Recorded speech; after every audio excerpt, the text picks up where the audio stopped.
தூத்துக்குடி பாமக வேட்பாளரை ஆதரித்து அன்புமணி ராமதாஸ் காரசாரமான பேச்சு. திருவண்ணாமலை மாவட்டம் ஆரணியில் தேசிய ஜனநாயக கூட்டணி சார்பாக ஆரணி நாடாளுமன்ற தொகுதி பாமக வேட்பாளர் கணேஷ்குமாரை ஆதரித்து பாமக தலைவர் அன்புமணி ராமதாஸ் பொதுக்கூட்ட மேடையில் வாக்குகளை சேகரித்தார்.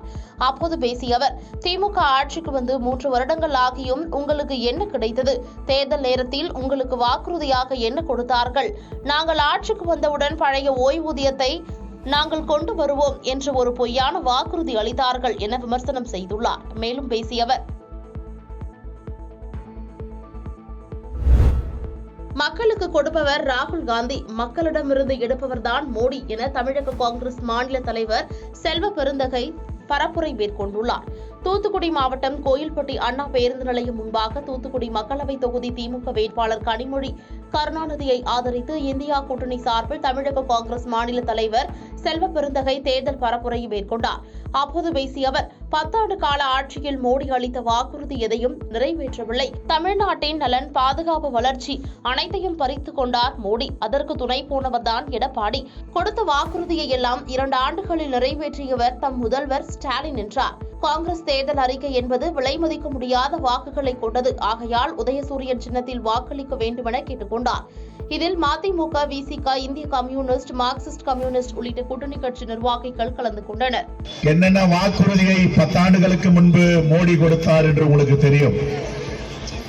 என்ன ஒரு முறை பிரதமர் ஆக்குங்க, ஒருவருடைய வங்கி கணக்கிலையும் 15 லட்சம் ரூபாய் போடுவார். யாருக்காவது வந்திருக்குங்களா 15 லட்சம் ரூபாய்? வரல. மாசம் மாசம் வங்கி மேலாளர் கிட்ட, மேனேஜர் கிட்ட, சார் மோடிஜி 5 லட்சம் போட்டாரான்னு கேட்பாங்க.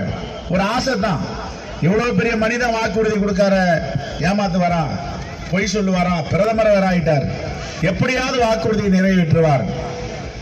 6-7 மாசம் வரவே இல்லை. அம்மா அது வரதான் தெரியல, பேங்க் மேனேஜர் கையை விரிச்சிட்டார். உடனே என்ன பண்ணாங்க, சரிப்பா நாங்க தவறு பண்ணிட்டோம், போட்ட காசை கொடுத்துரு, அக்கௌண்ட்டை கேன்சல் பண்ணுன்னு கேட்கிறாங்க. போட்ட காசுலாம் போயிடுச்சு. எங்க போச்சு? மினிமம் பேலன்ஸ் மெயின்டைன் பண்ணணுமா. மோடிஜி இப்படி ஆணை 2000 ரூபாய் 3000 ரூபாய் போட்டு வங்கி கணக்கை திறந்தவங்க எல்லா காசும் மோடிஜி எடுத்துட்டார், நம்ம போட்டார். சர்வாதிகாரம் வீழ்ந்தால்தான் ஜனநாயகம் மலரும். அடுத்த தலைமுறை வாழ வேண்டுமென்றால் இந்த தேர்தலில் பாஜகவும் அதிமுகவும் டெபாசிட் இழக்க வேண்டுமென செல்வ பெருந்தகை பரப்புரை மேற்கொண்டுள்ளார். நெல்லை மக்களவை தொகுதி காங்கிரஸ் வேட்பாளரை ஆதரித்து தமிழ்நாடு காங்கிரஸ் கமிட்டி சார்பில் பாளையங்கோட்டை ஜோதிபுரம் திடலில் பிரச்சார பொதுக்கூட்டம் நடைபெற்றது. இந்த கூட்டத்தில் தமிழ்நாடு நிதியமைச்சர் தங்கம் தென்னரசு, தமிழ்நாடு காங்கிரஸ் கமிட்டி தலைவர் செல்வ பெருந்தகை, முன்னாள் காங்கிரஸ் கமிட்டி தலைவர் தங்கபாலு, முன்னாள் சட்டமன்ற உறுப்பினரும் மனிதநேய ஜனநாயக கட்சியின் தலைவருமான தமிமுன் அன்சாரி உள்ளிட்டோர் கலந்து கொண்டனர். அப்போது கூட்டத்தில் பேசிய செல்வ பெருந்தகை, இந்த தேர்தல் ஜனநாயகத்திற்கும் சர்வாதிகாரத்திற்குமான தேர்தல். சர்வாதிகாரம் வீழ்ந்தால்தான் ஜனநாயகம் மலரும். அடுத்த தலைமுறை வாழ வேண்டும் என்றால் பாஜகவும் அதிமுகவும் டெபாசிட் இழக்க வேண்டும் என்றார். தொடர்ந்து அமைச்சர் தங்கம் தென்னரசு பேசுகையில், நாடாளுமன்ற தேர்தல், சட்டமன்ற தேர்தல், கூட்டுறவு சங்க தேர்தல், உள்ளாட்சி தேர்தலில் 1000 தேர்தல்கள் வந்தாலும் இந்த முறை வரும் தேர்தல் நாட்டின் தலைவிதியை நிர்ணயிக்கக்கூடிய தேர்தல். பாசிச சக்திகளுக்கும் ஜனநாயக சக்திகளுக்கும் இடையே நடக்கும் போராட்டம் என தெரிவித்துள்ளார். ஆனால் தமிழ்நாட்டை தலைகீழாக புரட்டி போட்ட மோடியும் எடப்பாடியும் எவ்வளவு பெரிய துரோகத்தை இழைத்திருக்கிறார்கள். இதற்கெல்லாம் இந்த தேர்தலில் அவர்கள் பதில் சொல்ல வேண்டும். தமிழ்நாடு முழுவதும் கேட்கும் கேள்வி, நீங்கள் என்ன வாக்குறுதியை கொடுத்தீர்கள், என்ன வாக்குறுதியை நிறைவேற்றி இருக்கிறீர்கள்? டிசாஸ்டர் மேனேஜ்மெண்ட் ஃபண்ட் என்று இருக்கிறது, பேரிடர் கால நிதி. அந்த நிதியை மாண்புமிகு முதலமைச்சர் தளபதி அவர்கள் 37,000 கோடி வழங்க வேண்டும் என்று உரிமையாக கேட்டார். கொடுத்தீர்களா? 1 ரூபாய் கொடுக்கவில்லை. 1 ரூபாய் திருநெல்வேலி மாவட்டத்திற்கும் தூத்துக்குடிக்கும் கொடுக்கவில்லை. இப்போது வாக்கு சேகரிக்க வருகிறார்கள். ஒருவர் தாமரைக்கு வாக்கு கேட்கிறார், இன்னொருவர் இரட்டை இலைக்கு வாக்கு கேட்கிறார். இந்த இரட்டை இலையும் தாமரையும் மக்கள் பாதிப்புக்குள்ளான காலத்தில் எங்கே இருந்தார்கள்? எங்கே போனார்கள்? எதற்காக தமிழ்நாட்டுக்கு கிடைக்க வேண்டிய நிதியை தரவில்லை? ஏன் இந்த ஓர வஞ்சனை? வாக்குறுதியை நிறைவேற்றவில்லை. வெள்ளம் வரும்போது பாதுகாக்க முடியவில்லை. உரிய தொகை கேட்டால் பேரிடர் நிதியை அதுவும் அளிக்க மறுக்கிறார்கள். அண்ணாமலையை மட்டுமல்ல, திமுகவை எதிர்ப்பவர்களை தோற்கடிக்கவே கோவையில் களமிறங்கியுள்ளேன் என அமைச்சர் டிஆர்பி ராஜா தெரிவித்துள்ளார். திருப்பூர் மாவட்டம் பல்லடம் பகுதியில் செயல் வீரர்கள் கூட்டத்தில் கலந்து கொண்ட அமைச்சர் டிஆர்பி ராஜா செய்தியாளர்களை சந்தித்து பேசினார். அப்போது முதலமைச்சர் மு.க.ஸ்டாலின் நாடாளுமன்ற தேர்தல் முடித்து யாரை காட்டுகிறாரோ அவர்கள்தான் இந்தியாவின் பிரதமர். மேலும் பேசிய அவர், தொகை என்பது எங்களை பொறுத்தவரை தொண்டர்கள் மட்டுமே என்றும், அண்ணாமலை மட்டுமல்ல, திமுகவை எதிர்க்கும் அனைவரையும் தோற்கடிக்கத்தான் களத்தில் இருப்பதாகவும் தெரிவித்துள்ளார்.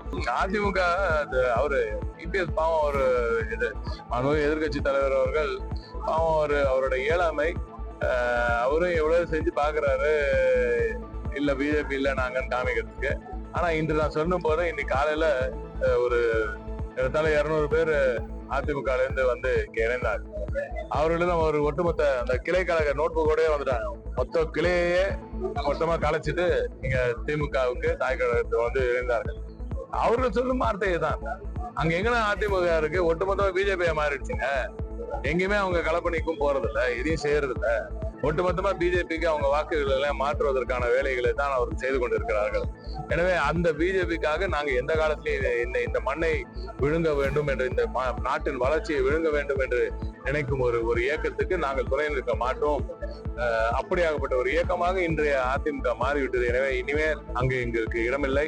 ஆகவே தான் தாய் கழகத்தில் வந்து, அதுவும் இந்த 3 ஆண்டு காலமாக மகத்தான பணியை செய்திருக்கும் அன்பு முதலமைச்சர் அவர்கள் இந்த நல்லாட்சியின் மீது முழுமையாக நம்பிக்கை வைத்து தவறு செய்து விட்டோம். அங்கு இருந்து இனியாவது இந்த மக்களுக்கு முழுமையாக இயங்கும் ஒரு இயக்கத்தின் அடியில் நாங்கள் பயணிக்க வேண்டும், முதல்வர் அவர்களின் வழியில் நாங்கள் பயணிக்க வேண்டும் என்று அந்த நோக்கத்துடன், அந்த கோரிக்கையுடன் இங்கே வந்து இணைந்திருக்கிறார்கள். எனவே அதனாலதான் சொன்னேன், அவரை பொறுத்த வரைக்கும் அவரும் எவ்வளவு முடிஞ்சு இறுக்கி கட்டி பாக்குறாரு. அங்க இருந்து எல்லாம் ஒட்டுமொத்த கூடாரமும் காலியாயிட்டு இங்கதான் வருது.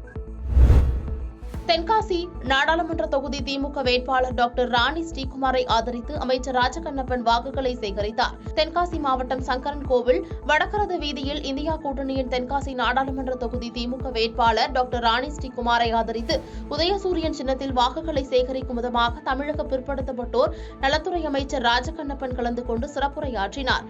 அப்போது எடப்பாடி பழனிசாமி, நான் அமைச்சராக இருக்கும் போது என்னிடம் டெண்டர் கேட்டு பாவமாக நிற்பார் என்றும், கொள்கை அடிப்படையில் அவரால் கட்சியை நடத்த முடியாது என்று பேசினார். வெள்ளம் வந்து மக்கள் கஷ்டப்படும் போது நரேந்திர மோடி தமிழகம் வரவில்லை, தற்போது தமிழகத்திற்கு அடிக்கடி வருவது ஏன் என்றும் கேள்வி எழுப்பினார். மேலும் குன்றக்குடிக்கு அன்னக்காவடி எடுத்தாலும் 40 தொகுதிகளிலும் இந்தியா கூட்டணிதான் வெற்றி பெறும் என்றும், பாரதிய ஜனதா வேறறுக்கப்பட வேண்டும் என்றும் பேசினார். இந்நிகழ்ச்சியில் தென்காசி வடக்கு மாவட்ட திமுக செயலாளர் உள்ளிட்ட பலர் கலந்து கொண்டனர்.